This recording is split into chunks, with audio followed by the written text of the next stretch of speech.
Video जहाँ से complete किया था वहीं से ये वीडियो स्टार्ट कर रहे हैं, यानी उसके जस्ट ये नेक्स्ट वीडियो है। इसमें हम लोगों ने पीएन जंक्शन की लास्ट में बात की थी। पी टाइप से होल, एन टाइप से इलेक्ट्रॉन डिफ्यूज होते हैं, जिससे डिफ्यूजन करंट फ्लो होती है N2P, बिकॉज अब इलेक्ट्रॉन यहाँ पर डिफ्यूज होने के लिए आते हैं तो करंट इधर से अटैक होती है। जैसे यहाँ पर डिफ्यूजन स्टार्ट हो जाता है, डिफ्यूजन के साथ साथ इधर इलेक्ट्रॉन आने की वजह से ये वाला जोन जो होता है वो नेगेटिव हो जाता है, ये जोन पॉजिटिव हो जाता है। इस प्लस माइनस में जंक्शन के अक्रॉस एक फील्ड डेवलप हो जाती है जो इलेक्ट्रॉन्स को डिफ्यूजन के अगेंस्ट ड्रिफ्ट करना चालू कर देती है, भेजना चालू कर देती है। इससे ड्रिफ्ट करंट फ्लो होती है, बिकॉज अब इलेक्ट्रॉन को इधर भेज रही है तो ड्रिफ्ट करंट जो होगी वो एन से पी की तरफ होगी। जिस समय दोनों करंट सेम हो जाएंगी उस समय ड्रिफ्ट करंट जीरो हो जाएगी और यहाँ पर एक लेयर फॉर्म हो जाएगी जिसका नाम होगा डिप्रेशन लेयर। यहाँ पर इधर प्लस और इधर माइनस की वजह से एक पोटेंशियल डिफरेंस डेवलप हो जाएगा, जिसकी वजह से चार्ज कैरियर का डिफ्यूजन नहीं हो पा रहा है। इस केस को बोलते हैं potential barrier, because of it is a barrier for charge carrier, जिसकी वैल्यू जर्मेनियम के लिए 0.3 से 0.5 और सिलिकॉन के लिए 0.6 से 0.7 वोल्ट होती है। ये सिंपली पीएन जंक्शन है। अगर इसको हम टर्मिनल से कनेक्ट कर दें तो ये बन जाता है जंक्शन डायोड और सेमीकंडक्टर डायोड। तो junction diode, PN diode, semiconductor diode के बहुत सारे नाम, तो ये सिंबल होता है।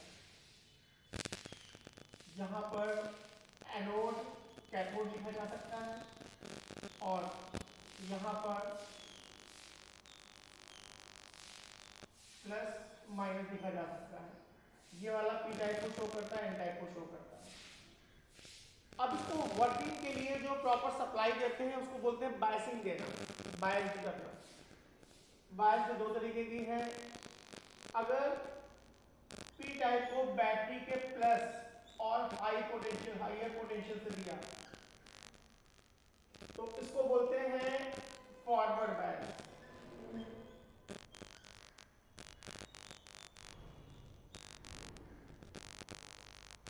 और इसका उल्टा कर दिया गया, अगर एन को पॉजिटिव दिया, लोअर पोटेंशियल दिया, तो उसको बोलते हैं रिवर्स बायस। तो बस आपको कंपेयर करना है कि कौन सा दिया गया है, पी को पॉजिटिव है एन को नेगेटिव है, या एन को पॉजिटिव पी को नेगेटिव है, पी को हाईयर है एन को लोअर है, या एन को हाईयर है पी को लोअर है। इसी के बेसिस पे हम डिसाइड कर लेते हैं बायसिंग के बारे में। यहाँ पर कुछ एग्जांपल्स है डायोड के बायसिंग के। हमने यहाँ पर +2 वोल्ट दिया हुआ है, यहाँ -2 दिया हुआ है। देखिए पी टाइप को पॉजिटिव मिला है, एन टाइप को नेगेटिव है, फॉरवर्ड बायस है। यहाँ पर दोनों को ही पॉजिटिव दिया गया because but 5 volt is higher than 2 volt, यानी इसके कंपेयर में ये पॉजिटिव है, यानी पी टाइप को हायर पोटेंशियल दिया गया, ये भी फॉरवर्ड बायस है। यहाँ पर 5 वोल्ट है 7 वोल्ट है, यहाँ दोनों पॉजिटिव है, लेकिन यहाँ पर 7 volt is higher than 5 volt, यहाँ पर एन टाइप को हायर दे दिया गया है, यानी इसके कंपेयर में ये पॉजिटिव है, रिवर्स बायस है। या सपोज दैट यहाँ पर इसको ग्राउंड कर देते, ग्राउंड का मतलब 0 वोल्ट होता है, ये भी जो है वो फॉरवर्ड बायस है। यहाँ पे -5 वोल्ट कर देते तो ये रिवर्स बायस हो जाता है। यहाँ पे दोनों का, यहाँ पे -5 और -7 कर देते। अब देखिए अभी भी ये फॉरवर्ड बायस है बिकॉज ऑफ -7 वोल्ट में 2 वोल्ट ऐड करेंगे तो -5 वोल्ट होगा, यानी ये 2 वोल्ट पॉजिटिव है इसके कंपेयर में। इस तरीके से हम लोग के बायसिंग के क्वेश्चन आते हैं। ग्राउंड को 0 मानिएगा और जो हाईयर पोटेंशियल है वो पॉजिटिव है, तो अगर P को हाईयर मिल रहा है तो फॉरवर्ड बायस, अगर N को हाईयर मिल रहा है तो रिवर्स बायस। 1 मार्क क्वेश्चन यहाँ पे बन सकता है। तो P टाइप में मेजॉरिटी में होल्स थे, N टाइप में मेजॉरिटी में इलेक्ट्रॉन्स थे। यहाँ पर एक जंक्शन के क्रॉस डिप्रेशन रीजन बन चुका है। P टाइप को, this is the P type, this is N type. P type को हमने पॉजिटिव से कनेक्ट कर दिया है, N टाइप को नेगेटिव से कनेक्ट कर दिया है। यहाँ पे इसके लिए हमने यहाँ पर एक और फिगर बना दी जिसमें इसका सिंबल दिया हुआ है, ये की लगा दी गई है, ये एक वेरिएबल वोल्टेज सोर्स है यानी रियोस्टेट है, यहाँ पर एक वोल्ट मीटर मेजर लगा दिया है। पोटेंशियल डिफरेंस को मेजर करने के लिए यहाँ पर एक एमीटर लगा दिया है, सर्किट की करंट को मेजर करने के लिए। अब स्टार्टिंग में जब यहाँ पर पोटेंशियल लगाएंगे और हमारा इसका पोटेंशियल लेस देन 0.6 वोल्ट होगा, इसका मान लेते हैं VB की वैल्यू जो है वो 0.6 वोल्ट है। जो बैरियर वोल्टेज है, बैरियर पोटेंशियल है वो VB equal to 0.6 volt negative है। और कीजिएगा, सॉरी यार गलत हो गया, ये रीजन जो है वो नेगेटिव होगा, नेगेटिव है, ये पॉजिटिव है।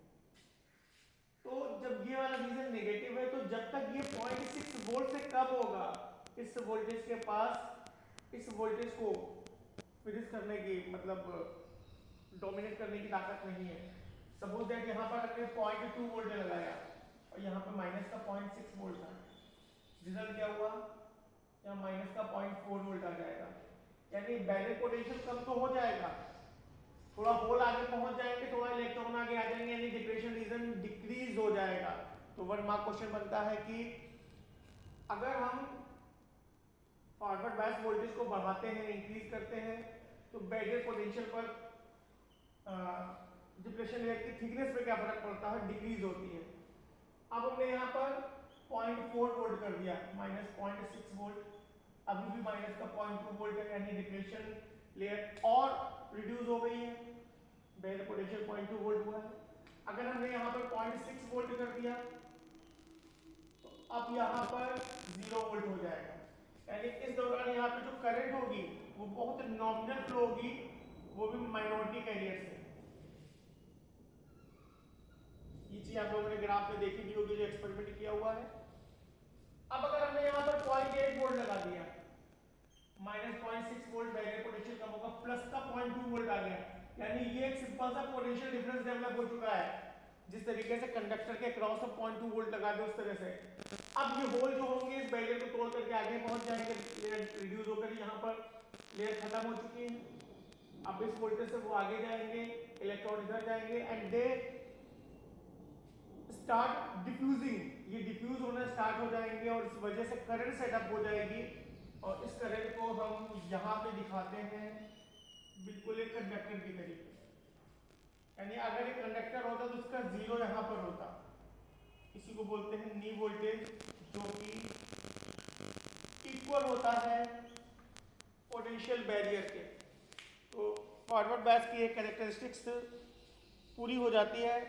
खास बात ये होगा कि नी वोल्टेज के बाद यानी बैरियर को तोड़ने के बाद ये बिल्कुल एक कंडक्टर की तरह बिहेव करता है, यानी एक स्मॉल वोल्टेज जो कि 0.6 वोल्ट है तब तक तो ये करंट को फ्लो नहीं होने देगा, बहुत स्मॉल करंट होगी, लेकिन उसके बाद ये करंट को इजी फ्लो करेगा और लगभग ये ओम फ्लो की तरह इसका जो ग्राफ है वो काम करेगा। तो यहाँ पर इस समय इसका जो रेजिस्टेंस होगा बहुत कम हो जाएगा, यानी जो फॉरवर्ड बायस रेजिस्टेंस है वो कम होता है। और अगर हम यहाँ निकालना चाहें ये वैल्यू डेल्टा आई फॉरवर्ड हो जाएगा, ये डेल्टा बी फॉरवर्ड हो जाएगा और आर फॉरवर्ड की value delta B forward upon delta I forward हो जाएगा। और ये यहाँ पर करंट को हम लोग फिलहाल स्मॉल आई से दिखा रहे हैं, आई फॉरवर्ड हो जाएगा। तो ये और ये रिवर्स बायस के कंपेयर में फॉरवर्ड बायस का रेजिस्टेंस जो होता है वो बहुत कम होता है। अब जब रिवर्स बायस की बात करेंगे तो रिवर्स बायस में बैटरी देखिए हमने रिवर्स कर दी है, यानी जो पॉजिटिव वाला पार्ट है वो नेगेटिव से ऐड कर दिया है, जो नेगेटिव वाला पार्ट है पॉजिटिव से, पी टाइप को नेगेटिव से, एन टाइप को पॉजिटिव से। अब यहाँ पर अगर हम -2 वोल्ट लगाएंगे तो माइनस का 0.8 वोल्ट कर देगा, यानी वोल्टेज को माइनस का 0.4 लगाएंगे तो माइनस का 1.0 वोल्ट कर देगा। यानी कुल मिलाकर ये बैरियर के क्रॉस जो वोल्टेज था उसको और बढ़ा रहा है, उसको और मजबूत कर रहा है, माइनस वाला होल को खींच रहा है, प्लस वाला इलेक्ट्रॉन को खींच रहा है, यानी जो डिप्रेशन रीजन है वो पहले से और थिक हो रहा है। तो एक क्वेश्चन बनता है रिवर्स बायस वोल्टेज को बढ़ाने पर क्या फर्क पड़ेगा, जंक्शन की थिकनेस बढ़ेगी, डिप्रेशन लेयर की थिकनेस बढ़ेगी, इंक्रीज होगी, और उसके बाद करंट क्या फ्लो होगी, तो मेजॉरिटी के लिए फ्लो नहीं होगी, लेकिन माइनॉरिटी जो है, जो पी टाइप में थोड़े से इलेक्ट्रॉन्स हैं और एन टाइप में थोड़े से होल्स हैं, उनके लिए एक फॉरवर्ड बायस जैसा है। उनको ये माइनस वाला इन इलेक्ट्रॉन को पुश करेगा, होल को तो रोक लेगा, प्लस वाला इलेक्ट्रॉन्स को रोक लेगा, इन होल्स को पुश करेगा।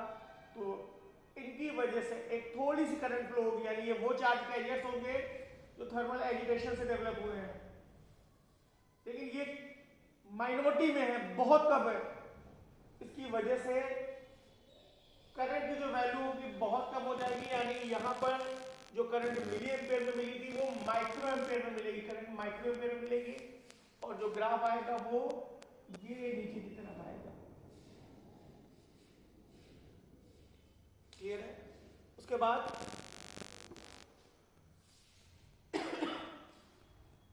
जब रिवर्स बायस वोल्टेज को बढ़ाते जाएंगे 2 वोल्ट 4 वोल्ट 10 वोल्ट, एक समय ऐसा आएगा कि दो तरीके के ब्रेकडाउन्स मिल जाएंगे, एक एवलांच ब्रेकडाउन मिल जाएगा, एक जेनर ब्रेकडाउन मिल जाएगा। एक टेम्परेचर के इंक्रीज होने की वजह से होगा, हाई रेजिस्टिविटी की वजह से करंट फ्लो होगी, करंट फ्लो होने से टेम्परेचर राइज होगा, H=I² R/T, हीट डेवलप होगी, टेम्परेचर राइज होगा। उस टेम्परेचर राइज होने से कंडक्टिविटी और बढ़ जाएगी, बिकॉज अब यहाँ का टेम्परेचर कॉम्पोजिशन नेगेटिव है, तो हीट करंट को बढ़ाएगी, करंट हीट को बढ़ाएगी, हीट करंट को बढ़ाएगी। नतीजा क्या होगा? जिस तरीके से एवलांच में एक दूसरे को प्रमोट करता है, लगातार ग्लेशियर्स बढ़ते चले जाते हैं, बिल्कुल वहां पर भी इलेक्ट्रॉन्स ज्यादा फ्री होने से करंट ज्यादा होने से हीट ज्यादा होने से करंट ज्यादा, ये प्रोसेस कंटिन्यू हो जाता है और एक ब्रेकडाउन मिल जाता है, और इसको बोलते हैं एवलांच ब्रेकडाउन। और इसमें करंट की वैल्यू रैपिडली बढ़ जाती है और हमारा जंक्शन डैमेज हो जाता है। तो इस तरीके से ये रिवर्स बायस में एक बहुत बड़े वोल्टेज तक, अगर आपने पेट्रोल किया होगा तो आपको याद होगा, यहाँ पर हम 20 वोल्ट का सेल लगाते थे, यहाँ 2 वोल्ट लगाते थे, एक बड़े वोल्टेज तक ये करंट को ब्लॉक रखेगा ब्रेकडाउन तक। तो थोड़ी सी बारिश और गड़गड़ाहट है, मैनेज कीजिएगा।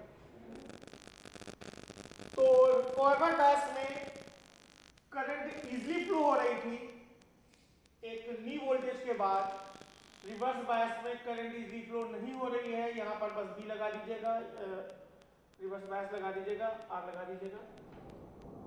रिवर्स बायस का जो रेजिस्टेंस होगा वो बहुत ज्यादा होगा, रिवर्स बायस में ये इंसुलेट करेगा ब्रेकडाउन से पहले। ब्रेकडाउन एक बड़ा वोल्टेज है, यानी उस वोल्टेज के पहले हम लोग सेफ हैं, मतलब करंट को ये रोक लेगा। तो यहाँ पे डायोड का एक नया नाम हो जाता है डायोड वॉल्व, क्योंकि ये करंट के एक यूनी डायरेक्शनल फ्लो को शो करता है। यानी एक सिंपली हमें दिमाग में रखना है कि अगर ये फॉरवर्ड बायस में होगा तो ये कंडक्ट करेगा, और ये रिवर्स बायस में होगा तो इंसुलेट करेगा। इसी के बेसिस पे हम एक इसका यूज करेंगे रेक्टिफिकेशन में। रेक्टिफिकेशन क्या है? एसी को डीसी में कन्वर्ट करना। एसी पॉजिटिव और नेगेटिव दोनों साइकिल में फ्लो होती है, डीसी सिर्फ पॉजिटिव से नेगेटिव फ्लो होती है। तो जो करंट का both directional by directional path है, इसको हम यूनि डायरेक्शन में करते हैं। इसके लिए हम सिंपली डायोड का यूज करते हैं, डायोड वॉल्व का यूज करते हैं। यहाँ पे इसका एक्ट जो है वो वॉल्व की तरह होता है। तो दो तरीके के रेक्टिफायर हमारे पास हैं एसी से डीसी को कन्वर्ट करने के लिए, एक हाफ वेव और फुल वेव। फटाफट उसको करा देते हैं। तो यहाँ पर हम लोग बात करेंगे रेक्टिफायर की। रेक्टिफायर क्या है? एक ऐसा डिवाइस जो एसी को डीसी में कन्वर्ट करता है, और इस प्रोसेस को हम रेक्टिफिकेशन बोलते हैं। तो जरा पहले हम जानते हैं डीसी क्या है। डीसी जो हमें बैटरी से मिलती है, खास बात क्या होगी, अगर इसके लिए हमें टाइम वर्सेस करंट का ग्राफ पूछेंगे तो ग्राफ इज स्ट्रेट लाइन। इसी तरीके से अगर हम यहाँ पर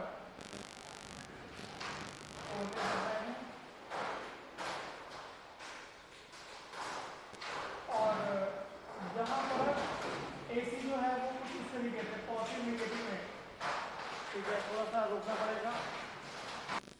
तो थोड़ा ओलों की बरसात बहुत तेजी से हो रही थी, अब फिलहाल थोड़ा सा कम है। तो इस तरीके से जो रेजिस्टेंस है इसके क्रॉस का हम वोल्टेज लेंगे तो ये डीसी है, ये एसी, हमें इसको इसमें कन्वर्ट करना है। देखिए हमें जो हाउस होल्ड मिलती है वो एसी मिलती है, लेकिन हमारे बहुत सारे डिवाइसेस फिर तेज हो गए, अच्छी बात है, बहुत सारे डिवाइसेस हैं वो डीसी में काम करते हैं, जिसके वजह नॉर्मली हम लोग सेल यूज़ करते हैं, बैटरी यूज़ करते हैं, लेकिन कई बार हमें कॉमर्शियली ज़्यादा यूज़ करना होता है या टेलीविज़न के अंदर सर्किट्स में, रेडियो के अंदर या और कंप्यूटर में, मोबाइल में, बहुत जगह हमें सिर्फ डीसी चाहिए होती है। तो उसके लिए हम लोग रेक्टिफायर यूज़ करते हैं। इवन जो हमारा मोबाइल का चार्जर होता है वो रेक्टिफायर होता है।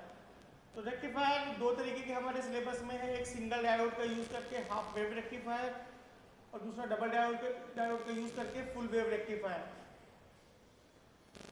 हाफ वेव रेक्टिफायर में हम सिंगल डायोड का यूज़ करके रेक्टिफिकेशन करेंगे, यानी करंट के जो बाई डायरेक्शनल फ्लो है उसको यूनि डायरेक्शन में कन्वर्ट करेंगे। अब हमारे पास सिंपल सा एक वोल्टेज एसी सोर्स है,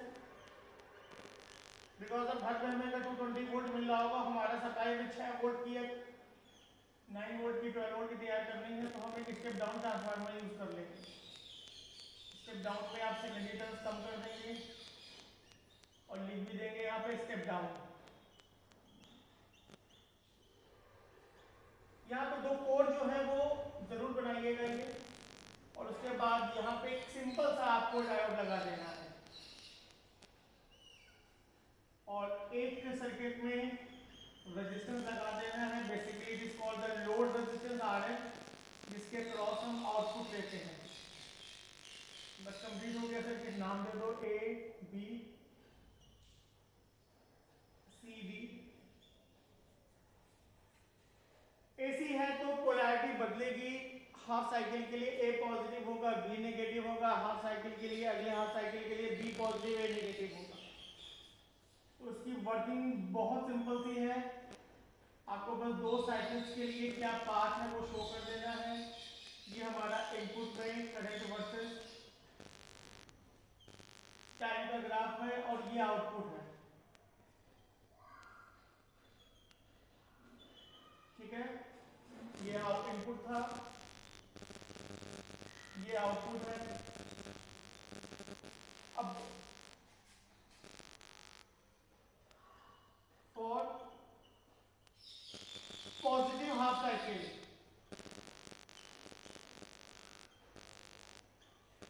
diode D1 D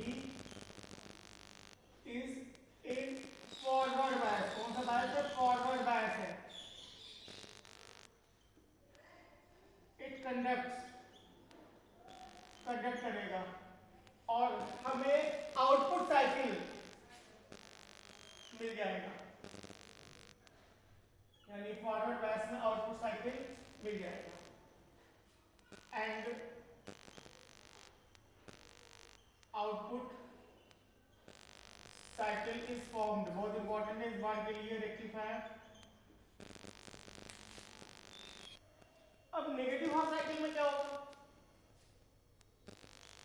for negative half cycle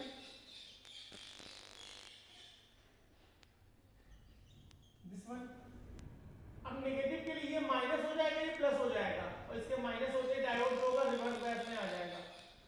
तो D is in reverse bias, no output current is form और ऑप्टेन्ड, यानी यहां पर सेकंड साइकिल के लिए यहां पर जो ग्राफ मिलेगा वो 0 मिलेगा, यानी आधे साइकिल को हमने रेक्टिफाई कर दिया। हाफ वेव रेक्टिफायर इसीलिए इसको बोलते हैं। एक चीज गौर कीजिएगा, इनपुट की फ्रीक्वेंसी अगर एफ है तो आउटपुट की भी एफ रहेगी। इनपुट की एसी की 50 हर्ट्ज होती है तो आउटपुट की भी 50 हर्ट्ज रहेगी। अब हमारा जो साइकिल का आधा वाला पार्ट है वो बेकार जा रहा था, हम चाहते हैं वहां पर भी हमें करंट मिले, यानी पूरी वेव यूटिलाइज हो। तो उसके लिए हम जिस रेक्टिफायर को बनाएंगे वो होगा फुल वेव रेक्टिफायर, और यहाँ पर दो डायोड यूज करेंगे। तो ए और बी एक स्टेप डाउन ट्रांसफार्मर बना दिया गया। यहाँ पे ट्रांसफार्मर की क्वालिटी जरा बदलेंगे और ये बीच से कनेक्शन वाइंडिंग से निकाल लेंगे। आधी वाइंडिंग एक तरफ हो जाएगी, आधी वाइंडिंग एक तरफ हो जाएगी, यानी जो पोटेंशियल डिफरेंस है वो दो पार्ट में डिवाइड हो जाएगा, लेकिन ये बीच में रहेगा बिल्कुल इस तरीके से कि ये पार्ट अगर ए है ये बी है, एक बार ए ऊपर जाता है बी नीचे जाता है, एक बार बी ऊपर जाता है ए नीचे जाता है, नहीं A positive B negative, B positive A negative, लेकिन जो बीच वाला पार्ट है वो दोनों में बीच में ही रहेगा। एक बार ये इसके कंपेयर में नीचे रहेगा, इसके कंपेयर में ऊपर रहेगा, एक बार उल्टा हो जाएगा, इसके कंपेयर में नीचे, इसके कंपेयर में ऊपर। तो सेंटर टैप जो होगा वो इन दोनों के से बीच के पोटेंशियल को रखेगा। सेंटर टैप कर दिया। इस ट्रांसफार्मर का नाम होता है सेंटर टैप ट्रांसफार्मर, नाम याद रखिएगा, सेंटर टैप ट्रांसफार्मर। अब फिर यहाँ पे जो ऊपर फिगर बनाना वही नीचे बना देना, आगे ले जाना, आगे ले जाकर के यहाँ पर लोड हमें बीच में, लोड को सेंटर टैप पे लगाना है, बस याद रखिएगा लोड को सेंटर टैप पे लगाना है। ये हमारा आउटपुट हो गया, ये आर हो गया, ए बी थे C E F. For positive half cycle ये D1 डायोड है, ये D2 है। D1 फॉरवर्ड बायस हो जाएगा क्योंकि ये पॉजिटिव है, D2 जो हो जाएगा वो रिवर्स हो जाएगा, यानी ये पाथ कट जाएगा, जो D2 वाला पाथ है वो कैंसिल कट जाएगा, यहाँ से करंट फ्लो नहीं होगी, करंट सिर्फ ये फ्लो होगी, यानी path of current is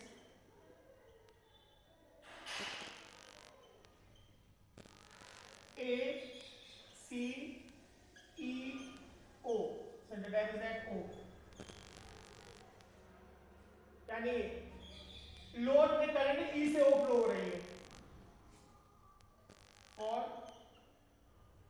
negative half cycle, अब नेगेटिव हाफ साइकिल की बात करते हैं हम लोग। तो नेगेटिव हाफ साइकिल की बात करेंगे तो यहाँ पे नेगेटिव हाफ में ये नेगेटिव हो जाएगा, ये पॉजिटिव हो जाएगा, तो इस बार D1 जो होगा वो रिवर्स हो जाएगा, D2 जो हो जाएगा वो फॉरवर्ड हो जाएगा। पाथ क्या हो जाएगा, अब ये रिवर्स में चला जाएगा, तो ये माइनस हो चुका है, ये प्लस हो चुका है, इसके रिवर्स में जाने से ये पाथ खत्म हो जाएगा और करंट अपना पाथ भी ढूंढेगी, बी एफ ई ओ, पाथ क्या हो जाएगा बी एफ ई ओ। अब देखिए अक्रॉस आर एल, यहां पर भी करंट ई से हो जा रही है और यहां पर भी ई से हो जा रही है, यानी across R L current is from E to O, यानी जो पॉजिटिव हाफ साइकिल होगा, जो करंट यहां से फ्लो होगी वो हमें ये मिल गया, जो नेगेटिव हाफ साइकिल का जो करंट यहां से फ्लो हुई यहाँ पर इसको अभी भी वही मिलेगा, सेम डायरेक्शन, तो इसके लिए पॉजिटिव होगा। तो करंट के लिए हम लोग डायरेक्शन का रिवर्स होना नेगेटिव बोलते हैं। फिर पॉजिटिव हाफ साइकिल ये हो जाएगा, नेगेटिव हाफ साइकिल ये हो जाएगा, यानी यहाँ पे D1 फॉरवर्ड है, D2 रिवर्स है, यहाँ D1 रिवर्स हो गया लेकिन D2 फॉरवर्ड हो गया, उसने काम कर दिया, यानी आधा साइकिल जो है वो यहाँ से फ्लो होके आ रहा है, आधा साइकिल यहाँ से फ्लो होके आ रहा है। इसको दोनों बार करंट एक ही तरफ से आती हुई नजर आ रही है, मींस इसके लिए जो पाथ है वो सेम है। सुबह सुबह तो होते भी परेशान कर रहे हैं। चलिए, तो इस तरीके से फुल वेव रेक्टिफायर हमारा दोनों तरीके के साइकिल्स को, हाफ को, नेगेटिव को, पॉजिटिव को, दोनों को रेक्टिफाई कर रहा है। एक क्वेश्चन यहाँ पे गौर कीजिएगा, इनपुट की फ्रीक्वेंसी अगर 50 हर्ट्ज है तो आउटपुट की 100 हर्ट्ज होगी, क्योंकि एक एसी में दो आउटपुट के साइकिल मिल रहे हैं और ये अभी स्मूथ डीसी नहीं है, इसको बोलते हैं पल्सेटिंग डीसी। तो स्मूथ डीसी में कन्वर्ट करने के लिए हम फिल्टर सर्किट यूज करते हैं या स्मूथिंग कैपेसिटर यूज करते हैं। तो फिल्टर सर्किट बस नाम याद रख लीजिएगा, using filter circuit we can convert AC into DC, convert pulsating DC into smooth DC. यहाँ से केस स्टडी आने के सबसे ज़्यादा चांसेस हैं, क्योंकि 8 मार्क्स की यूनिट है, छोटी सी यूनिट है ये, तो उसमें रेक्टिफिकेशन को लेकर के हो सकता है मोबाइल के चार्जर को बनाने के लिए, हो सकता है आपके इन्वर्टर के लिए, किसी भी नाम को दे करके एक केस स्टडी फ्रेम की जा सकती है। तो जरा गौर कर लीजिएगा। 8 मार्क्स की यूनिट कंप्लीट हो गई, 8वां नंबर इतने से ही आने हैं। वीडियो में बंद कर रहा हूँ ये, और अगले वीडियो का वेट कीजिए।